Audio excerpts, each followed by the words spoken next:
Bonjour à tous, c'est la radio journal EF Paris en direct. Il est 14h30. Moi, Femke Pletings et Mauricio Salas, nous vous présentons l'actualité de novembre 2014. Le ministère français de la Santé est inquiet concernant la santé des fumeurs. C'est la raison pour laquelle ils ont décidé de créer un plan national de réduction du tabagisme. Je donne la parole à Maria. Merci. Le tabagisme, c'est la première cause de mortalité en France, bien que ça soit une cause évitable de mortalité. Le 25 septembre 2014, la ministre française de la Santé a présenté un plan anti-tabac pour la France. C'est un plan à 3 parties.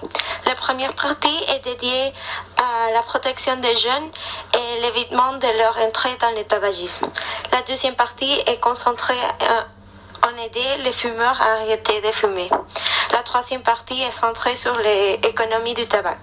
Les objectifs généraux de ces plans sont de baisser le nombre de fumeurs et créer la première génération de non-fumeurs. Par exemple, une des choses qui va arriver avec ces plans, c'est l'adoption des paquets neutres de cigarettes. Ça signifie que tous les paquets de cigarettes seront égaux et aucun n'aura un logo et tous auront une image des conséquences du tabagisme.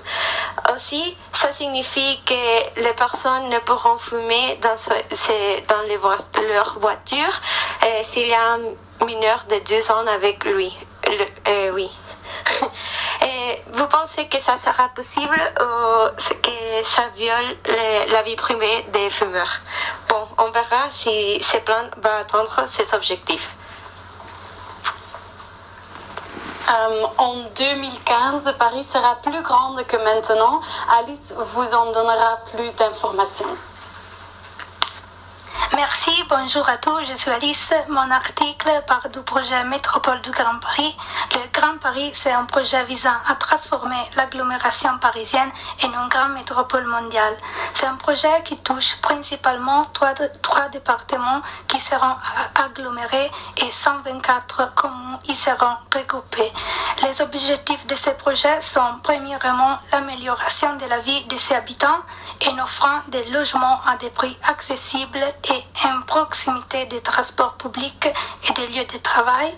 Deuxième objectif, c'est de réduire l'inégalité entre les territoires qui composent l'agglomération parisienne en réduisant les différences entre les banlieues et les quartiers riches. Troisième objectif, c'est de développer un modèle urbain, social et économique, par exemple en modernisant les réseaux de transports publics comme train, gare et métro. Enfin, chose très importante, le Grand Paris devra répondre aux objectifs en préservant l'espace vert et en cherchant de réduire la pollution. Merci pour l'attention. Merci Alicia. Ensuite, une exposition est mise en scène sur la scène dans le musée de Quai Branly. Cet événement s'appelle Révélation d'un temps sans fin. Christina vous en parlera en direct. Merci. Ce mois-ci, au musée de Quai Branly, il y a des expositions sur l'histoire de la civilisation maya. Et il restera là jusqu'au 8 février 2015.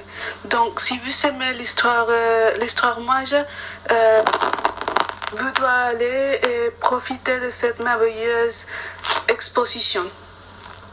Merci à tous. Merci Christina. Sheila vous parlera plus du nouveau hype selfie. Merci.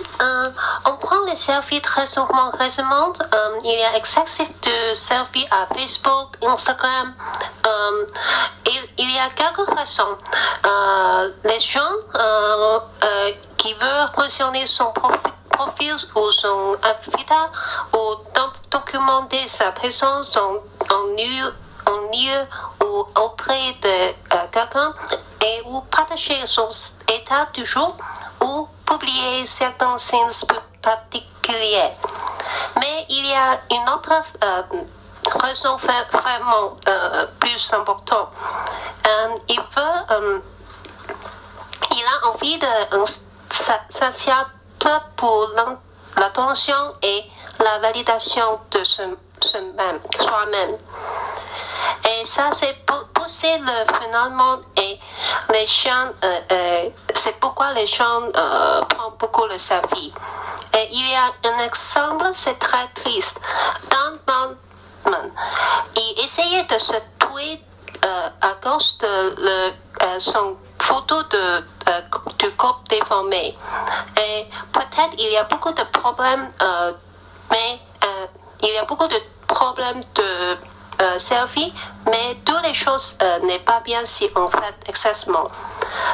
Bien que on parle beaucoup de l'eau. En plus, peut-être c'est une bonne façon pour casser le mur de la relation. Merci beaucoup. Très intéressant, celui-là, merci. Savez-vous comment le français trouve le système de santé français?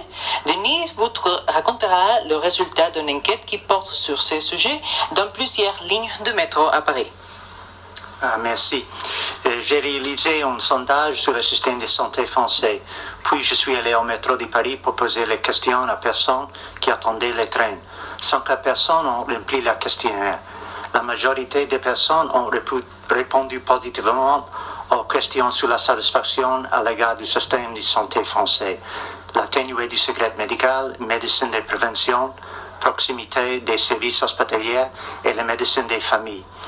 Et presque 20% des personnes interrogées pensant qu'elles avaient subi des examens qui n'étaient pas nécessaires et 14% pensaient qu'elles avaient été victimes d'une erreur médicale. La majorité des personnes ont répondu qu'elles préféraient être en France plutôt que dans un autre pays si elles avaient une maladie grave et qu'elles préféraient médecine publique ou privée. Basé sur ces sondages, les Français sont satisfaits de leur système de santé, mais pour la question si vous aviez une maladie en phase terminale et voudriez-vous les soucis d'assister, 40% ont répondu positivement. Alors les gouvernements français peuvent réfléchir sur ces sujets.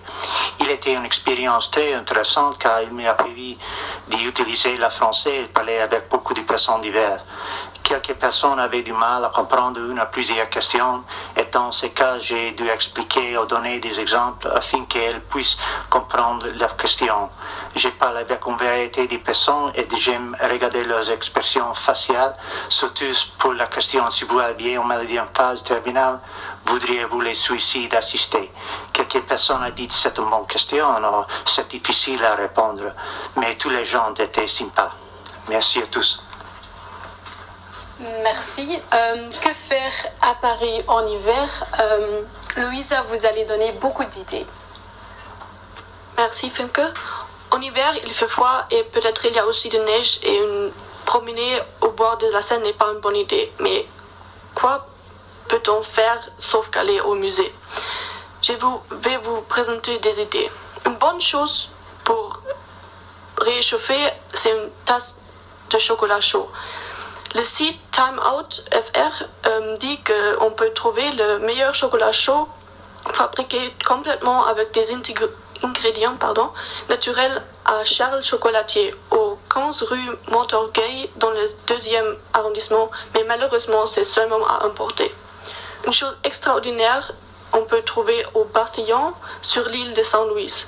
Chaque tasse de chocolat chaud est servie avec une boule de glace vanille au fond de la tasse. Pour les personnes qui veulent faire du sport en dehors, il y a plusieurs patinoires à Paris. Le patinoire à Bercy est ouvert à partir du 7 novembre, normalement tous les mercredis, vendredis, samedis et dimanches. L'entrée est entre 4 et 6 euros. Une autre patinoire est devant l'hôtel de ville et c'est gratuit. À partir du 16e novembre, elle est ouverte tous les jours. Sur le 2, on peut louer des bâtons pour quelques euros si on n'est pas chez soi. Il y a aussi une autre très grande patinoire au Grand Palais et ça c'est la patinoire, la plus grande patinoire de France. La surface est 1800 mètres carrés et dans la nuit il y a aussi des animations et shows de lumière.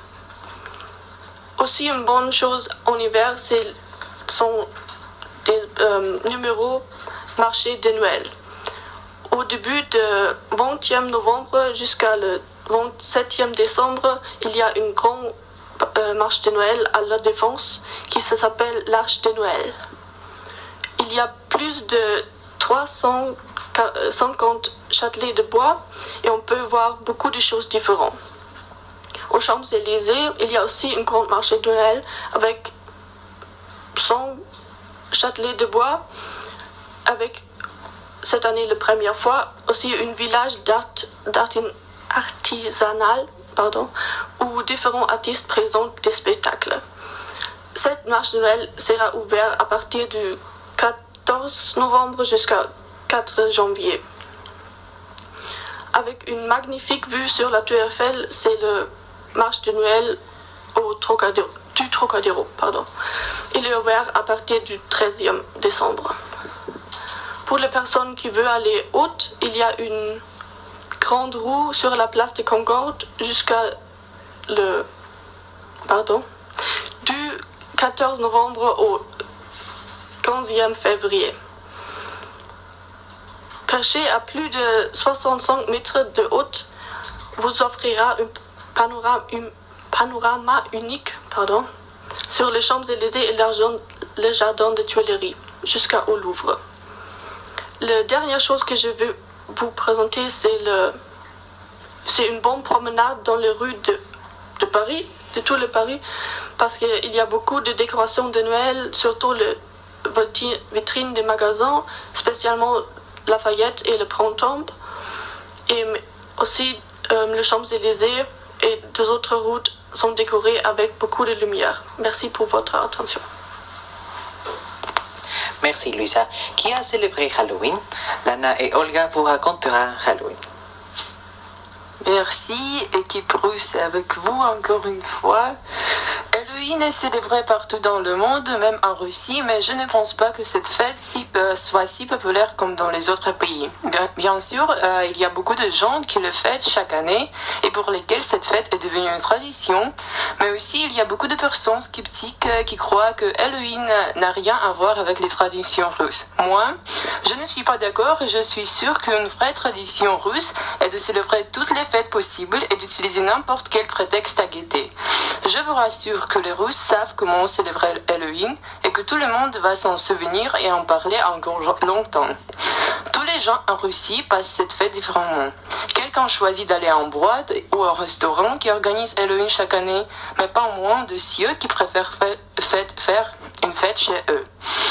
Et dans ce cas, c'est toujours formidable. Les propriétaires décorent leur maison, inventent les activités et des jeux différents, préparent beaucoup de plats et hors d'œuvre, mais au bout du compte, tout ça finit en manière traditionnelle russe, quand tout le monde se déguise avec des vêtements extraordinaires, danse jusque ne plus en pouvoir, chante et se divertit comme pour la dernière fois. Halloween en Russie, c'est comme un portail d'automne en hiver. Je ne peux pas expliquer, mais juste après Halloween, le temps en Russie change radicalement. Hier, il y avait du brouillard, les feuilles craquaient sous nos pieds, vous faisiez beaucoup de promenades dans les rues, et le 1er novembre, vous pouvez vous réveiller et voir la ville enneigée, inspirer les frais et commencer à penser pour aux vacances d'hiver. C'est pourquoi la nuit du 31 octobre, c'est la dernière chance pour porter la robe de Morticia Adams. Vous n'aurez pas froid, il n'y aura personne qui se moquera de vous. Finalement, l'automne est la période la plus romantique en Russie et Halloween comme la fête au revoir le romantisme, bonjour le froid. Et oui, nous avons finalement fait l'interview avec notre professeur d'IF, Frédéric, qui est aussi le comédien. Il y a très longtemps qu'il a joué en Espagne sur la scène en langue espagnole et maintenant il a fait son propre premier spectacle en France qui sera le 18e novembre. C'est déjà très bientôt. Nous déjà savons que le spectacle s'appelle J'attends. Il attend quoi? Il attend la liberté, il attend la vie, il attend l'amour, l'égalité entre les personnes, quelle que soit leur couleur, quelle que soit leur nationalité.